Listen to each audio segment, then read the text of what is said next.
महाराष्ट्रात अनेक ठिकाणी लोक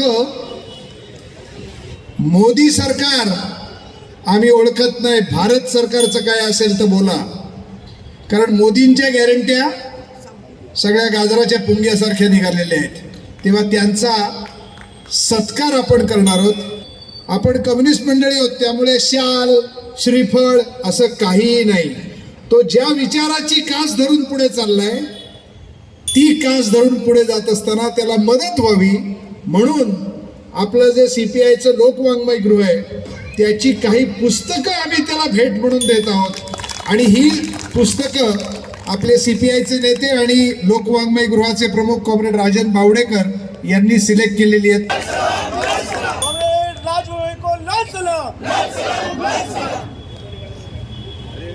आता मी राजभाई भाऊला विनंती करतो की त्याने त्याचा हा अनुभव. भारतीय संविधान जिंदाबाद, धर्मनिरपेक्षता जिंदाबाद, समाजवाद जिंदाबाद, स्वतंत्र समता जिंदाबाद, शहीद भगत सिंग जिंदाबाद, फुले आंबेडकर जिंदाबाद, शाहू राजा जिंदाबाद, कॉम्रेड गोविंद पानसरे जिंदाबाद. साथींनो, तुम्हा सगळ्यांना क्रांतिकारी जय भीम, लाल सलाम.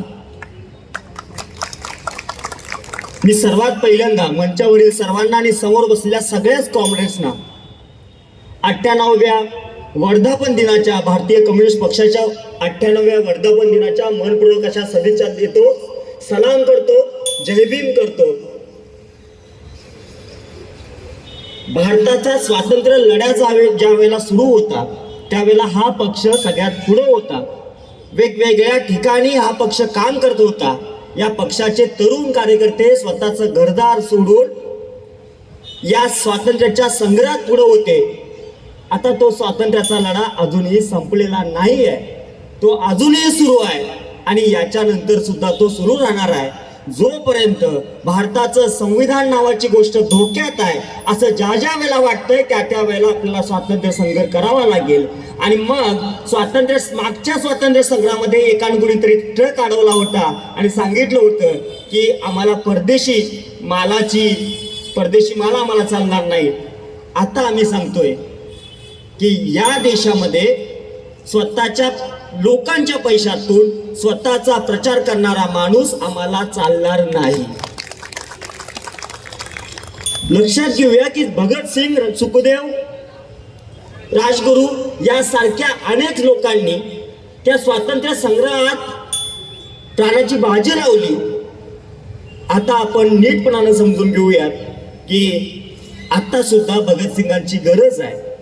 आणि ते भगतसिंग म्हणजे प्रत्येक वेळेला सैन्यावर मध्ये गेल्यानंतरच देशप्रेम असं नाही, तर गावात थांबून माझं भारताचं संविधान काय आहे, ते मला काय देतं आणि त्याचं संरक्षण करणं ही जबाबदारी आहे. हे का केलं, का थांबवली गाडी, तर भारताच्या संविधानातलं आर्टिकल 1 सांगतं इंडिया दॅट इज भारत. भारताला 2 नाव असतील देशाला, एक तर भारत असेल किंवा इंडिया असेल. सरकारचं नाव सुद्धा तसंच असेल, गव्हर्नमेंट ऑफ इंडिया किंवा भारत सरकार. याच्या पलीकडे कुठलं जर नाव देत असेल कुणी तर भारताच्या संविधानाच्या सार्वभौमत्वाला धोका आहे. आणि हा धोका कमी करायचा असेल तर आपण सगळ्यांनी पुढे यायला पाहिजे. मी तुम्हाला थेट सांगतो की 9 वर्षे जे ब्रँडिंग करणारा जो माणूस आहे, म्हणजे ग्रामपंचायतीला जरी उमेदवार उभा राहिला तर त्या ग्रामपंचायतीच्या उमेदवाराचा फोटो एवढासा आणि ह्याचा फोटो मोठा, ग्रामपंचायतीला स्वतः ह्या उभा राहिल्यासारखा फोटो आहे. पण 9 वर्षाच्या ब्रँडिंगला कोल्हापूरमध्ये आग लावायचे काम आम्ही केलंय. तुमच्या इथं काय करणार आहात तुम्ही? आणि ज्या वेळेला खाली तळाला येतोय आपण त्या वेळेला कोल्हापूरकर नक्कीच काही ना काहीतरी मार्ग दाखवतात. हा इतिहास आहे. पानसऱ्यांनी तो कायम जिवंत ठेवला होता. आता आपण पण, मी तुम्हाला सगळ्यांना विनंती करेन की तुमच्या गावात, तुमच्या प्रभागात हा कुठं रथ आला तर मोडतोड करायची नाही, मारामारी करायची नाही, धमकवायचं नाही, त्या अधिकाऱ्यांच्या अंगावर धावून जायचं नाही. फक्त एक प्रश्न विचारायचा की सरकारचं नाव काय.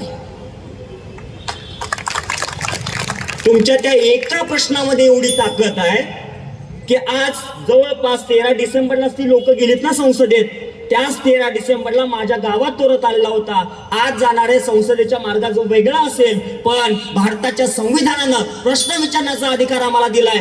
13 नव्हे 14 दिवस आज झालेत, 14-15 दिवस झालेत, अजूनही एकही केस नाही, कुठला धमकीचा फोन नाही, कारण भारताच्या संविधान नावाची ताकद आपल्या सोबत आहे. ही ताकद आपण ओळखून घ्यायला पाहिजे आणि ती ताकद आपल्यामध्ये आहे. या देशामध्ये कुठला पक्ष महत्वाचा नाही, कुठला व्यक्ती महत्वाचा नाही, तर या देशातला नागरिक महत्वाचा आहे, या देशाचा देश महत्वाचा आहे. ही भूमिका घेऊन आपण प्रश्न विचारू शकतो. मी त्यानंतर एक कॅम्पेन सुरू केलंय, बोल के लब आझाद आहे तेरे. काय आहे आमच्याकडं? वडील घरी असतात, आई मूलमजुरी करत होती, आता सध्या घरी आहे. मी छोटं राजगृह प्रकाशन नावाचे एक प्रकाशन संस्था सुरू चालवतो आणि संविधान संवाद समितीचा पूर्णवेळ कार्यकर्ता आहे. काही नाही आहे पाठीमागं, पण मी म्हणतोय की आमच्याकडे ताकद आहे भारतीय संविधानाची, ही ओळखूया. ती ओळखलेली ताकद इम्प्लिमेंटेशन मध्ये आणूया. साधा प्रश्न विचारायचा आहे, सरकारचं नाव काय. आलेली लोक परत परत गेल्याशिवाय राहणार नाहीत. मी हे पण म्हणतो की जोपर्यंत प्रश्नाची उत्तरं देत नाहीत तोपर्यंत कार्यक्रम होऊ द्यायचा नाही. हे आपण ठामपणाने जर करायला लागलो तर महाराष्ट्रातनं दिवसाला मला 2 व्हिडिओ येतात. आतापर्यंत 14-15 दिवसात 28-30 ठिकाणी हा रथ परत पाठवला गेलेला आहे, शांततेच्या मार्गाने परत पाठवलेला आहे. कुणीही दंगा केलेला नाही आहे, कुठल्या लोकांच्या केसेस दाखल झालेल्या नाहीत. केसेस करणार कुणावर? प्रश्न विचारण्याचा अधिकार आहे. आता आणखी एक गोष्ट की भारताचं संविधान नावाची गोष्ट समजून घेत असताना तो विचार समजून घ्यायला पाहिजे. स्वातंत्र्य, समता, न्याय, बंधुता, सार्वभौम धर्मनिरपेक्षता, लोकशाही, गणराज्य, ही सगळी मूल्यव्यवस्था म्हणजे नेमकी काय आहे ती समजून घेतली की हे बळ येतं. एक क्रोनॉलॉजी आपली पण आहे सर. एक क्रोनॉलॉजी अशी आहे की या देशातली लोकशाही टिकवायची असेल तर प्रश्न विचारणारे लोक पाहिजेत. प्रश्न कोण विचारू शकतं? ज्याच्याजवळ नैतिक बळ असतो तो. नैतिक बळ कुणाकडे येतं? जो मूल्यांच्या आधारावर चालतो, वागतो त्याच्याजवळ. आणि मग त्यासाठी मूल्य समजून घेणं गरजेचं आहे. याचाच अर्थ संविधान समजून घेणं आणि ते इतरांच्यापर्यंत पोहोचवणं गरजेचं आहे.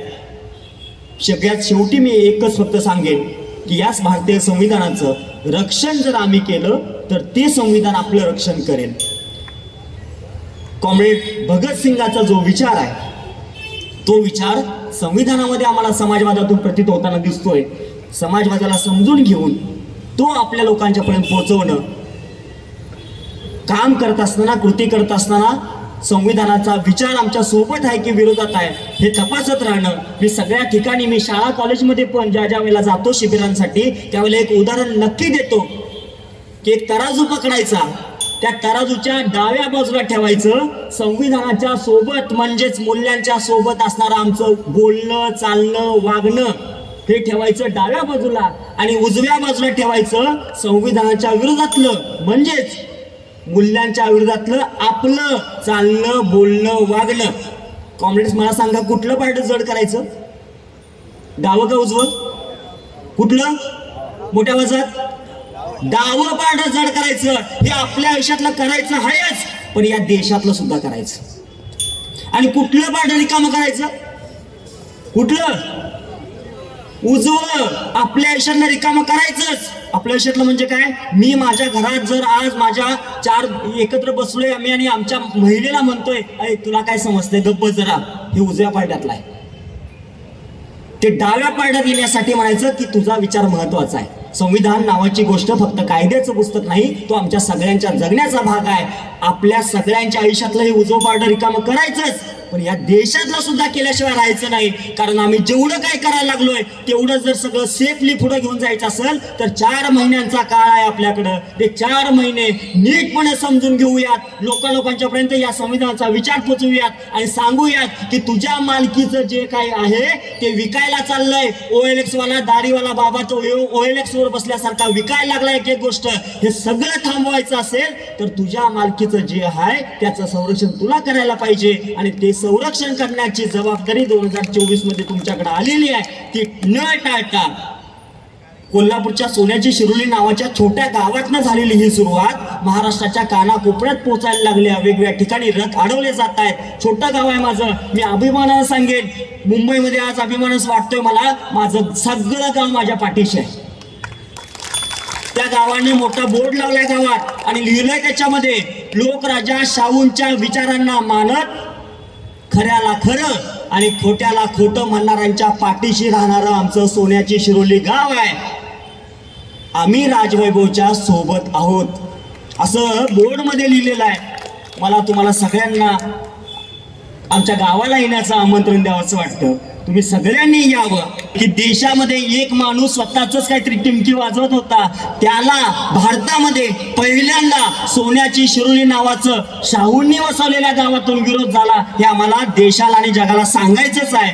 तुम्ही सगळेजण मला इथं बोलवलं, हाच संविधानाचा विचार पुढे घेऊन जाण्यासाठी पुस्तकांची भेट दिली, त्याबद्दल मी तुमच्या सगळ्यांचा मनपूर्वक असा आभार व्यक्त करतो. सगळ्यात शेवटी एकच वाक्य सांगेल, प्रश्न विचारायला मागं पडायचं नाही, कारण प्रश्न विचारणं म्हणजे लोकशाहीला बळकट करणं आणि तुमचं शांत राहणं म्हणजे कुणाच तरी अराजकता वाढवणं. अराजकता वाढवायची की सगळं नीट करायचं तुमच्या हातात आहे. फक्त मारहाण करायची नाही, शिव्या द्यायच्या नाहीत, शिवीगाळ करायचं नाही, कुठल्याही अधिकाऱ्यांच्या अंगावर धावून जायचं नाही, कारण ते अधिकारी वैतागलेत स्वतःच. ते म्हणतात की आम्ही आमचं टेबल सांभाळायचं, टेबलवरची कामं सांभाळायचं की ह्याच्या रथाच्या पाठीमागला फिरायचं. तुम्ही सुद्धा त्यांची पण भावना समजून घ्याल आणि त्यांना म्हणा मारहाण करायचं, फक्त प्रश्न विचारायचं. ते गुंड त्यात सगळं गुंड त्यात पडत जातात. एकाही गावात फिरू द्यायचं नाही. एवढा विचार, एवढा निर्धार या लालबागच्या मैदानातून आपण सगळेजण घेऊयात. मी थांबतो. जय भीम, जय भारत, जय संविधान. इस वीडियो को लाइक करें, हमारे चैनल को सब्सक्राइब करें और बेल आइकन जरूर प्रेस करें